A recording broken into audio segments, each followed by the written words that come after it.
మన స్టైల్లో చేపల పులుసు. పులుసు ఎంత చిక్కగా వస్తుందో అంతే రుచి ఉంటుంది. ఒక్కసారి ఇట్లా చేసి చూడండి. కరెక్ట్ కొలతలతో చెప్తాను.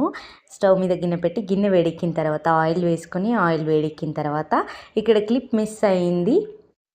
ఎండుమిర్చి, పుదీనా, కళ్యామాకు, కొత్తిమీర వేసుకొని అప్పటికప్పుడు పట్టిన అల్లం వెల్లుల్లి పేస్ట్ వేసుకొని నూనెలో ఒక 2 నిమిషాల పాటు వేయించుకొని సరిపడ కారము, పసుపు, ఉప్పు వేసుకొని ఒక ఉల్లిగడ్డ, 2 టమాటాలు కట్ చేసుకొని మిక్సీ పట్టుకొని పేస్ట్ చేసుకోవాలి. ఆ పేస్ట్ని వేసుకొని నూనె, ఉప్పు, కారాలు పేస్ట్కి పట్టేటట్టు మంచి కలుపుకొని పచ్చివాసన పోయేంత వరకు ఉడికించుకోవాలి.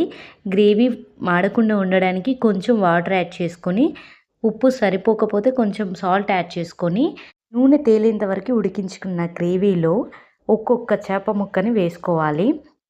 ఒక్కొక్క చేప ముక్కకి గ్రేవీ పట్టేలాగా చేప ముక్కలు వేసుకోవాలి.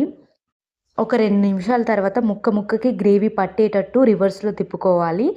నిమ్మకాయ ఎంత సైజు చింతపండును నానబెట్టుకొని చింతపులుసు యాడ్ చేసుకోవాలి. 15 నిమిషాల తర్వాత చేప ముక్కలు మంచిగా ఉడుకుతాయి. ఇప్పుడు మనం చేసి పెట్టుకున్న మసాలా వెరీ స్పెషల్. ఎలా చేయాలో చెప్తాను. 1/2 టేబుల్ స్పూన్ మెంతులు, జీలకర్ర, ధనియాలు, కొంచెం బియ్యం వేసుకొని వేయించి మిక్సీ పట్టుకొని పొడిని వేస్తే 2 మినిట్స్ తర్వాత వేడి చేపల పులుసు రెడీ. నెక్స్ట్ డే అయితే చేపల పులుసు ఇంకా మస్తు టేస్ట్ ఉంటుంది. మీలో ఎంతమందికి ఇష్టం నెక్స్ట్ డే చేపల పులుసు తినడం? Do subscribe.